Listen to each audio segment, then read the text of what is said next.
Hi నమస్తే. నేను మీ కేకే. Welcome to journalist కాలం. తాజాగా హైకోర్టు జస్టిస్ ఘోష్ కమిషన్పై ఇచ్చిన తీర్పు అయితే ఇప్పుడు తెలంగాణ రాజకీయాల్లో హైలైట్గా మారింది. ఇది బీఆర్ఎస్ పార్టీకి హైకోర్టు తీర్పు ఒక ప్లస్ పాయింట్గా మారింది అనే ఒక చర్చ జరుగుతుంటే, ఇది కాంగ్రెస్ ప్రభుత్వం డిఫెన్స్లో పడింది అనే ఒక మరో చర్చ అయితే కొనసాగుతుంది. దీంట్లో అసలు ఇది బీఆర్ఎస్కి ఎంతవరకు లాభం, దీనివల్ల కాంగ్రెస్ ప్రభుత్వానికి ఒక చెడ్డ పేరు వస్తుందా అనే దాని మీద చర్చించినట్లయితే, ఇక్కడ చూసినట్లయితే కాళేశ్వరం ప్రాజెక్టు విషయంలో అవకతవకలు జరిగాయి. దాంట్లో మొత్తం కూడా దాని మీద విచారణ జరిపి తెలంగాణ రేవంత్ రెడ్డి ప్రభుత్వం, కాంగ్రెస్ ప్రభుత్వం వేసిన కమిషన్ జస్టిస్ ఘోష్ కమిషన్. ఈ పీసీ ఘోష్ కమిషన్ ఆ మొత్తం విచారణ అందరినీ విచారించిన మీదట ఇచ్చిన నివేదికలో మొత్తం మాజీ ముఖ్యమంత్రి బీఆర్ఎస్ అగ్రనేత కేసీఆర్ని, అదేవిధంగా అప్పుడు నీటిపారుదల శాఖ మంత్రిగా చేసిన హరీష్ రావుని, మిగతా కొంతమంది ఐఏఎస్లు వీళ్ళందరినీ కూడా తప్పుపడుతూ దీన్ని ముఖ్యంగా కేసీఆర్ని, హరీష్ రావుని తప్పుపడుతూ ఈ నివేదిక అయితే మొత్తం ప్రభుత్వానికి సమర్పించడం జరిగింది.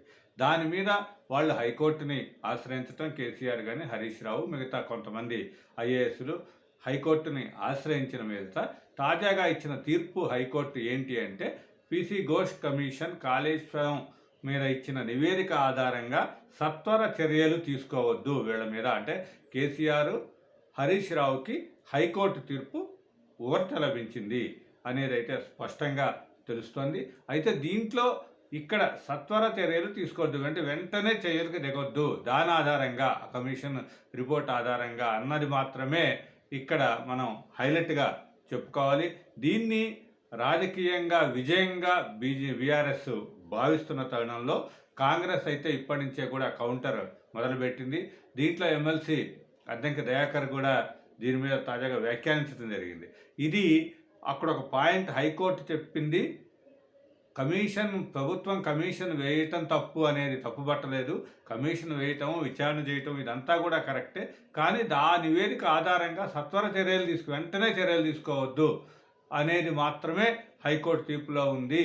కాబట్టి ఈ ప్రభుత్వం ఆల్రెడీ సిబిఐకి అప్పగించింది కాబట్టి సిబిఐ నివేదికలో ఈ మొత్తం అవకతవకలంతా కూడా బయటకు వస్తాయి, ఇది ఇప్పుడే చంకలు గుద్దుకోవద్దు అనే వ్యాఖ్యలు అయితే అద్దంకి దయాకర్ లాంటి నేత చేయడం జరిగింది.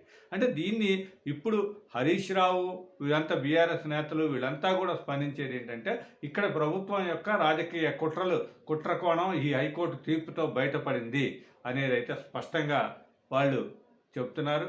అయితే ఏదేమైనా సరే ఈ మొత్తం వ్యవహారంలో బీఆర్ఎస్కి కొంత ఊరట లభించింది, కానీ మొత్తం కూడా బయటపడలేదు అనేది అయితే చెప్పొచ్చు. ఎందుకంటే ఇక్కడ హైకోర్టు కమిషన్ని తప్పుపట్టలేదు, కమిషన్ ఇచ్చిన నివేదికని కూడా తప్పుపట్టలేదు. అయితే కొన్ని చట్టపరంగా ఉన్న నిబంధనలు కొన్నిటిని దాటి వ్యవహరించింది కమిషన్, కొన్ని వ్యాఖ్యలు మాత్రమే హైకోర్టు ధర్మాసనం చేయడం జరిగింది.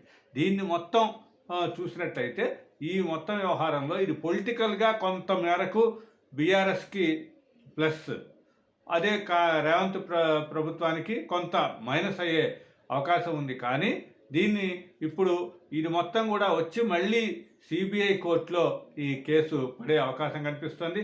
దాంతో ఇప్పుడు మొత్తం బీజేపీ చుట్టూ తదుపరి రాజకీయం తిరిగే అవకాశం కూడా కనిపిస్తుంది.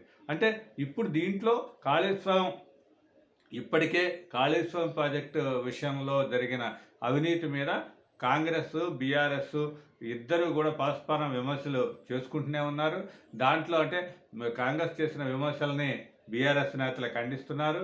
తాజాగా జరిగిన బహిరంగ సభలో కూడా మా కాంగ్రెస్ వాళ్ళు దీన్ని పెట్టుకొని ఏదో పెద్ద జరిగిపోయింది అంటూ రైతులను ఎండగడుతున్నారు అనుకుంటూ బీఆర్ఎస్ కేసీఆర్తో సహా అందరూ కూడా బీఆర్ఎస్ నాయకులు మాట్లాడటం జరిగింది. అయితే దాని మీద ముఖ్యమంత్రి రేవంత్ రెడ్డి కూడా కౌంటర్ ఇచ్చారు.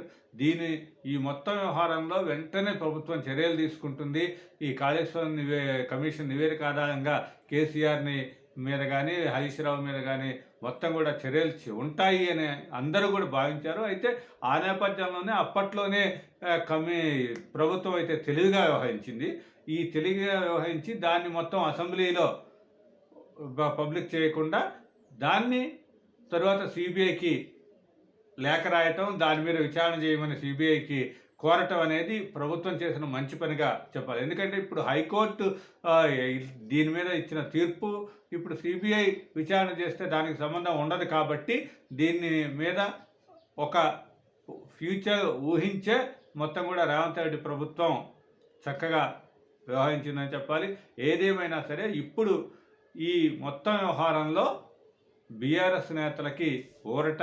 కొంత కాంగ్రెస్ ప్రభుత్వం డిఫెన్స్లో పడినా సరే ఇప్పుడు తన తప్పుల్ని సరిదిద్దుకుంటూ కమిషన్ యొక్క మొత్తం వీటిని నివేదికలో ఉన్న పాయింట్లని వీటన్నిటిని కూడా మళ్ళీ సరిచూసుకునే అవకాశం అయితే ప్రభుత్వానికి దక్కిందని చెప్పాలి.